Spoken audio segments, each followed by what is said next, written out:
Nous sommes de retour chez Louise. Et du coup, maintenant, c'est Émile qui va nous parler. T'écoutes, Émile? Alors, moi, le sujet de ma chronique, c'est le paradoxe de la liberté aux États-Unis. Ok, mon micro marche plus, c'est pas grave. Le paradoxe de la liberté aux États-Unis. Et donc, j'aimerais vous demander, quand je vous dis États-Unis, à quoi vous pensez un peu dans les choses positives. Hein, dans les choses positives.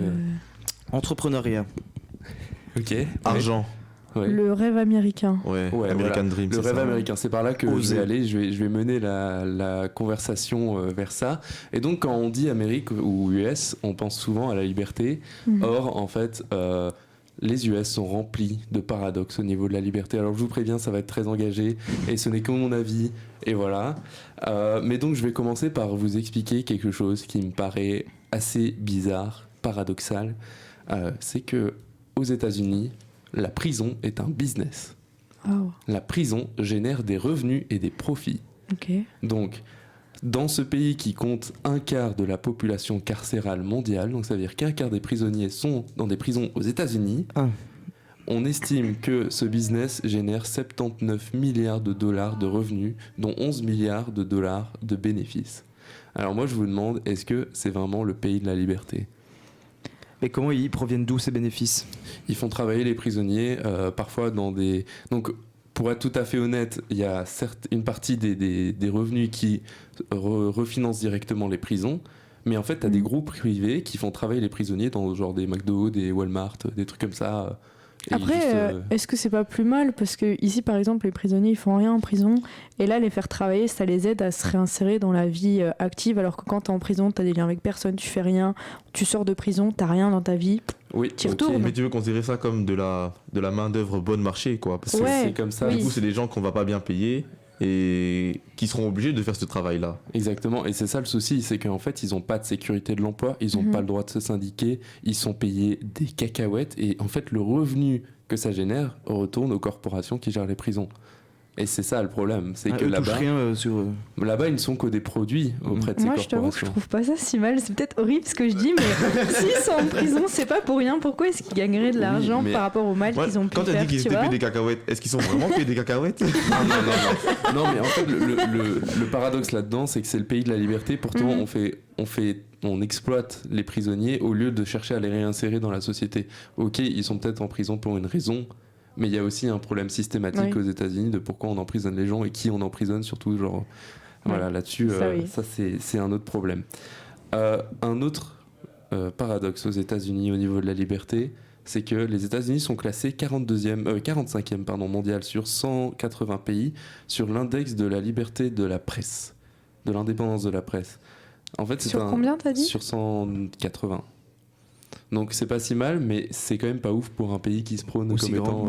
Tu sais combien on est classé, nous ou pas ? On est classé 32, je crois. Ah, on est bien en vrai. Ou alors c'est la France, c'est on plus est très 10 bien. au-dessus, c'est et pas les premiers, c'est plus, qui en fait, les pays Le premier c'est la Suède. Exactement. Les pays nordiques sont... les pays nordiques sont souvent très en avance sur toujours ça. Eux. Et en fait, il faut savoir que là-bas, les médias appartiennent à vraiment, il y a 5, je crois, personnes qui rachètent un peu tous les médias, un peu comme Bolloré en France.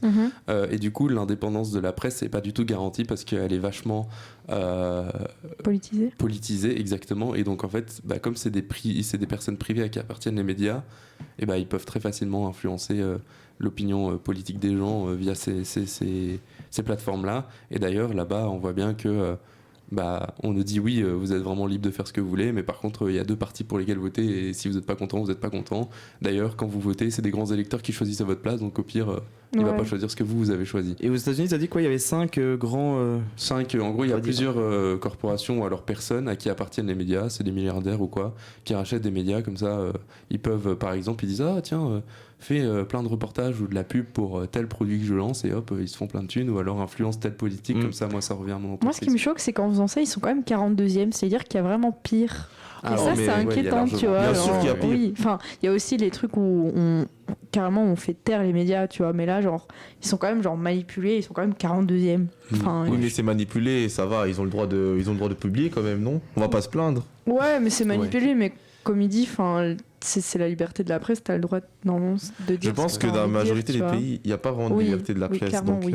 Mais en fait, tu vois, ici, c'est pas comparé par rapport à ce qui pourrait être pire, c'est comparé par rapport à ce qui se revendique. Mhm. Et c'est ça le problème que j'y décèle en tout cas. Et un autre paradoxe, par exemple, il y a quelques décennies, vous alliez en prison si vous aviez des idées un peu trop de gauche pendant vrai la guerre froide. c'est Ah bah intéressant. On a tous vu Oppenheimer, non? Oui, oui. Ah oui. Et ça, ça frôle l'autoritarisme, voire le totalitarisme, parce que t'as pas le droit de penser ce que tu voulais. Si t'étais un peu trop communiste, bah, tu allais en prison, quoi. Et ça, on me dit, c'est le pays de la liberté. Mais non, la liberté d'être communiste, c'est une liberté comme une autre. Ouais. Ça n'engage que toi, et voilà, chacun a son opinion là-dessus. Mais Mais je me demande si à l'heure actuelle les gens le voient encore comme le pays de la liberté. Moi, je trouve que le rêve américain, enfin c'est ma vision personnelle, il est moins rêvé entre guillemets qu'il y a un petit moment, tu vois. Enfin, pour Ouais, moi, parce il que y a les bien gens, meilleur à aller qu'en Amérique, quoi. Moi, je suis en train de me dire que, vu qu'on a tous des vestes rouges, on serait peut-être pris pour une réunion de communistes en 1960. il y a moyen, ouais. On aurait tous une heure de jour. Et un autre point super important vraiment dont je voulais parler, c'est assez récent, c'est l'abrogation du Roe versus Wade qui a en gros enlevé 50 ans de jurisprudence sur l'avortement aux États-Unis, où maintenant on voit qu'il y a plein d'États où c'est carrément illégal, avec genre des exceptions en mode voilà, si c'est viol ou si l'enfant il est pas viable ou quoi. C'est-à-dire qu'il y a de plus en plus d'États qui. Ah ouais, en fait, il y a eu, je crois que c'est il y a 1 ou 2 ans, une décision de jurisprudence qui a été juste annulée. Et donc, en gros, cette décision garantissait la légalité de l'avortement aux États-Unis. Et donc, il y a plein d'États qui ont commencé directement à mettre des lois anti-avortement. Et donc, du coup, maintenant, t'en as vraiment plus beaucoup d'États où t'as le droit d'avorter quand tu veux. Il y en a pas mal où tu peux avorter jusqu'à un certain stade de la grossesse. Mais il y en a aussi pas mal où c'est juste Ça, c'est fou quand illégal. même. Ouais, Je comprends pas. Dans... Moi, ça m'avait outré. J'étais en mode waouh. Enfin, oui, il y en a qui font des exceptions, mais il y en a, genre, même le viol n'était pas accepté, j'avais Ouais. vu. Et ça, je trouvais ça vraiment très grave. Genre, tu vas subir un viol, c'est déjà dur psychologiquement. Ouais. Tu vas accoucher d'un enfant dont tu n'as peut-être pas forcément envie et que tu sais peut-être pas accueillir. Mais c'est horrible. Enfin, c'est vraiment une phase et je me dis, mais est-ce qu'ils se rendent compte de Et ce qui qu'ils tu es imposent pour imposer à quelqu'un. Enfin, Ouais. je trouve ça Ouais. ouf de se sentir C'est ça, légitime. ouais. À l'heure actuelle, je trouve ça vraiment genre, incroyable au vu de l'évolution qu'on fait en termes Ouais. de. Je sais pas comment exprimer mon idée.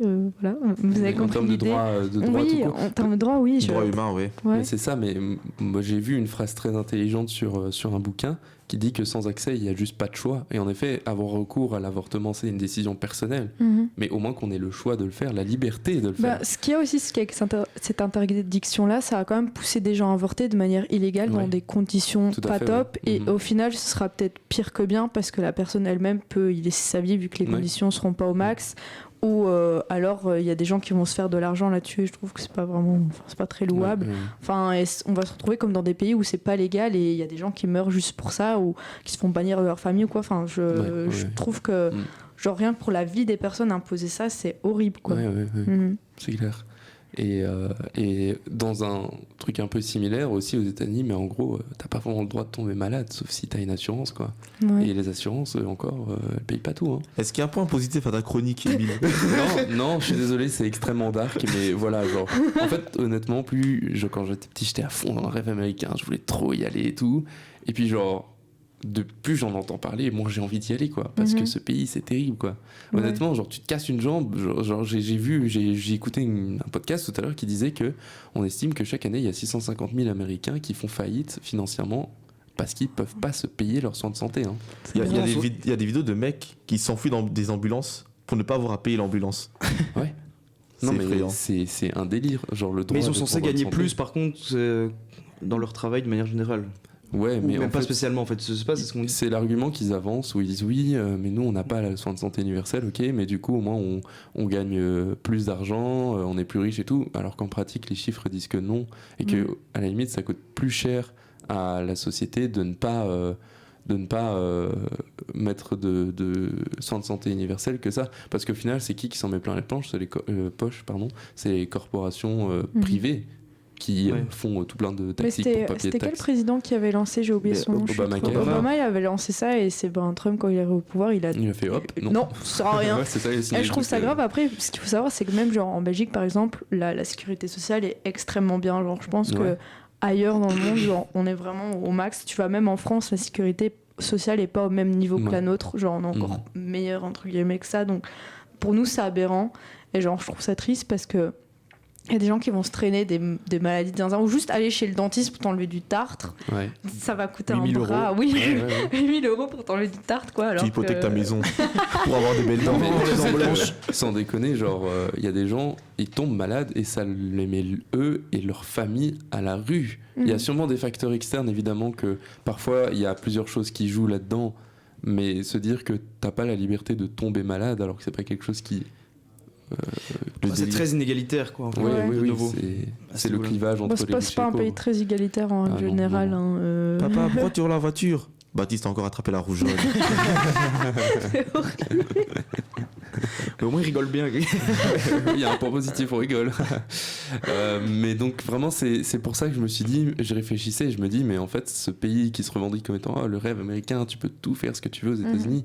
Non, non, c'est hyper paradoxal ce pays. En fait, t'es vraiment emprisonné dans ce système où soit t'as de l'argent, soit tu crèves, quoi. Mais je pense qu'ils disent que c'est la liberté. Moi, je pense que c'est la liberté dans le sens où si tu as envie d'entreprendre, c'est beaucoup plus facile là-bas que ici, genre en termes d'économie.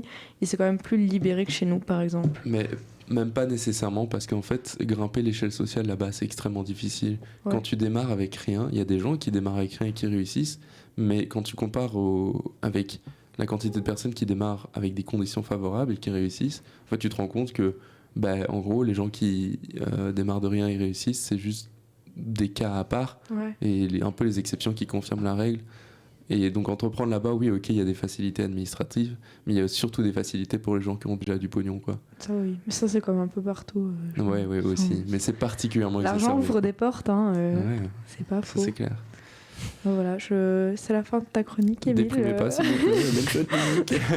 C'était une super chronique, merci beaucoup, Émile.